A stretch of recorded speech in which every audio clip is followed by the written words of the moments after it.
Shivanna India ಟುಡೆಗೆ ಪೆದ್ದಿ movie ಬಗ್ಗೆ ಇಂಗ್ಲಿಷಲ್ಲಿ 30 ನಿಮಿಷ ಇಂಟರ್ವ್ಯೂ ಕೊಟ್ಟಿರೋದನ್ನ 5 ನಿಮಿಷದಲ್ಲಿ ಹೇಳ್ತೀನಿ.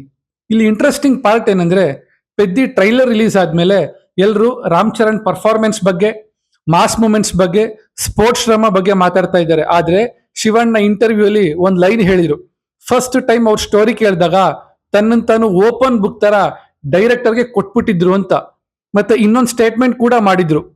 I did not feel I was acting in another language film. It felt like my own film ಅಂತ.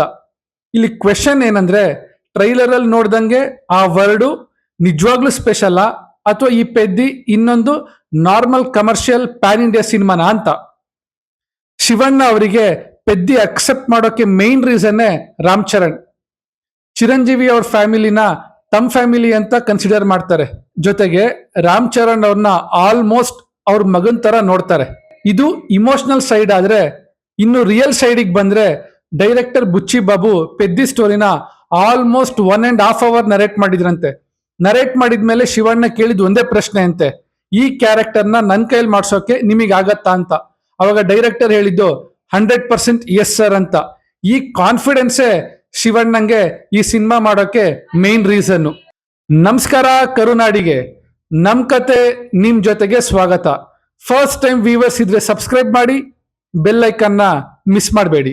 ಇಲ್ಲಿ ಇಂಟ್ರೆಸ್ಟಿಂಗ್ ಪಾರ್ಟ್ ಏನಂದ್ರೆ, ಶಿವಣ್ಣ ಸೆಟ್ಟಿಗೆ ಬಂದಾಗ ಅವ್ರಿಗೆ ಟೆನ್ಷನ್ನೇ ಇರ್ಲಿಲ್ವಂತೆ. ಯಾಕೆಂದ್ರೆ ಹೀರೋ ಆದ ರಾಮ್ ಚರಣ್ ಇಂದ ಹಿಡಿದು ಪ್ರೊಡಕ್ಷನ್ ಬಾಯ್ ವರ್ಗು ಇವ್ರನ್ನ ಮಗು ತರ ಟ್ರೀಟ್ ಮಾಡ್ತಿದ್ರಂತೆ. ಎಲ್ರು ಹೇಳ್ತಾರೆ ಇವತ್ತು ನಾರ್ತ್ ಸೌತ್ ಡಿವೈಡ್ ಆಗಿದ್ದಾರೆ ಅಂತ. ಆದ್ರೆ ಶಿವಣ್ಣನ ವರ್ಷನ್ ಬೇರೆನೆ ಇದೆ. ಅವ್ರು ಹೇಳೋದು ಇಡೀ ಇಂಡಿಯನ್ ಇಂಡಸ್ಟ್ರಿನೇ ಒಂದು ಫ್ಯಾಮಿಲಿ ಇದ್ದಂಗೆ. ಯಾಕೆಂದ್ರೆ ಸಿನಿಮಾ ಅನ್ನೋದು ಒಂದೇ ಇಮೋಷನ್ ಆಗಿರೋದ್ರಿಂದ. ಟ್ರೈಲರ್ ನೋಡಿದಾಗ ಶಿವಣ್ಣಂಗೆ ತುಂಬಾ ಇಂಪ್ರೆಸ್ ಆಯ್ತಂತೆ. ಯಾಕೆಂದ್ರೆ ಜಗಪತಿ ಬಾಬು, ದಿವ್ಯೇಂದು ಶರ್ಮಾ, ಜಾನ್ವಿ ಕಪೂರ್ ಕ್ಯಾರೆಕ್ಟರ್ ಬಂದೋಗತ್ತೆ. ರಾಮ್ ಚರಣ್ ಅವ್ರು ಕ್ರಿಕೆಟ್ ಆಡ್ತಾರೆ, ಫೈಟ್ ಮಾಡ್ತಾರೆ. ಆದ್ರೆ ಇವ್ರ ಕ್ಯಾರೆಕ್ಟರ್ ಎಲ್ಲೂ ರಿವೀಲ್ ಆಗಿಲ್ಲ ಅಂತ. ಮತ್ತೆ ಇನ್ನೊಂದು ಪಾಯಿಂಟು, ಶಿವಣ್ಣ ಅವ್ರ ಕ್ಯಾರೆಕ್ಟರ್ ಪಾಸಿಟಿವ್ ನೆಗೆಟಿವ್ ಅಂತ ಎಲ್ಲೂ ಕೂಡ ರಿವೀಲ್ ಆಗಿಲ್ಲ ಅನ್ನೋದು. ದಟ್ ವಾಸ್ ಜೀನಿಯಸ್ ಎಡಿಟಿಂಗ್ ಅಂದ್ರು ಶಿವಣ್ಣ. ಜೈಲರ್ ಅಲ್ಲಿ ಶಿವಣ್ಣಂದು ಕೇಮಿಯೋ ರೋಲ್ ಅಷ್ಟೇ, ಬಂದು ಹೋಗೋದು. ಆದ್ರೆ ಪೆದ್ದಿಲಿ ಈ ಕ್ಯಾರೆಕ್ಟರ್ ಸೈಜ್, ಇಂಪಾರ್ಟೆನ್ಸ್, ಇಂಪ್ಯಾಕ್ಟ್ ಜಾಸ್ತಿ ಇದೆಯಂತೆ. ಸೊ ಇದು ಜಸ್ಟ್ ಕೇಮಿಯೋ ರೋಲ್ ಅಲ್ಲ, ಸ್ಪೆಷಲಿ ಡಿಸೈನ್ಡ್ ಕ್ಯಾರೆಕ್ಟರ್ ಅಂತೆ.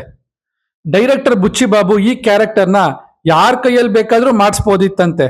ಆದ್ರೆ ಶಿವಣ್ಣನ್ನೇ ಯಾಕೆ ಚಾಯ್ಸ್ ಮಾಡಿದ್ರು ಅಂದ್ರೆ, ಆ ಕ್ಯಾರೆಕ್ಟರ್ ಇರೋ ಒಂದು different colour, different weightage, different presence ಬೇಕಿತ್ತಂತ.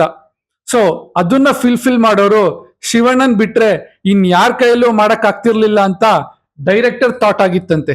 ಇಂಟರ್ವ್ಯೂನ most emotional portion ಇದು. ಹೆಲ್ತ್ ಇಶ್ಯೂಸ್ ಆದ್ಮೇಲೆ ಶಿವಣ್ಣ ಕಮ್ ಬ್ಯಾಕ್ ಮಾಡಿದ್ರು. ಮೋಟಿವೇಶನ್ ಯಾರಿಂದ ಬಂತು ಅಂತ ಕೇಳಿದಾಗ ಅವರ ಆನ್ಸರು ಫಸ್ಟ್ ಫ್ಯಾಮಿಲಿ, ಮಕ್ಕಳು, ಅಳಿಯಂದ್ರು, friends, entire film industry, of course ಅವರ ಅಭಿಮಾನಿ ದೇವರುಗಳು. ಮತ್ತೊಂದು ಹೆಜ್ಜೆ ಮುಂದೆ ಇಟ್ಟು ಹೇಳ್ತಾರೆ, ತಮಿಳು, ತೆಲುಗು, ಕನ್ನಡ ಎಲ್ಲ ಇಂಡಸ್ಟ್ರಿ ಅವರು ಪ್ರೇ ಮಾಡಿದ್ರು, ಇನ್ಕ್ಲೂಡಿಂಗ್ ಮೀಡಿಯಾ ಕೂಡ ಅಂತ.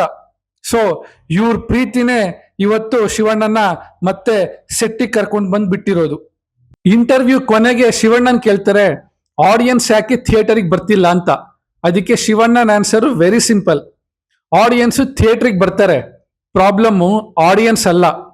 ನಾವು ಸ್ಟೋರಿನ ಹೇಗ್ ಪ್ರೆಸೆಂಟ್ ಮಾಡ್ತೀವಿ ಅನ್ನೋದು ಪ್ರಾಬ್ಲಮ್, ಪ್ರಮೋಷನ್ನ ಹೇಗ್ ಮಾಡ್ತೀವಿ ಅನ್ನೋದು ಪ್ರಾಬ್ಲಮ್, ಕ್ಯೂರಿಯಾಸಿಟಿನ ಹೇಗ್ ಕ್ರಿಯೇಟ್ ಮಾಡ್ತೀವಿ ಅನ್ನೋದು ಪ್ರಾಬ್ಲಮ್ ಅಂತ ಹೇಳಿದ್ರು. ಸೊ ಫೈನಲಿ ಶಿವಣ್ಣ ಹೇಳಿದ್ದು, ಪೆದ್ದಿ ಇದು ಜಸ್ಟ್ ರಾಮ್ ಚರಣ್ ಅವ್ರ ಸಿನಿಮಾ ಮಾತ್ರ ಅಲ್ಲ, ಇದು ನನ್ ಸಿನಿಮಾನೂ ಕೂಡ ಅಂತ. ಈ ತರ ಇಂಟರ್ವ್ಯೂಸ್ ಬ್ರೇಕ್ ಡೌನ್ ಮಾಡಬೇಕು ಅಂದ್ರೆ ಲೈಕ್ ಮಾಡಿ, ಯೂನಿಕ್ ಅನ್ಸಿದ್ರೆ ಶೇರ್ ಮಾಡಿ ಅಂತ ಹೇಳ್ತಾ, ಸ್ಟೇ ಟ್ಯೂನ್ಡ್ ವಿತ್ ನಿಮ್ಮನೆ ಪಕ್ಕದ ಮನೆ ಹುಡುಗ.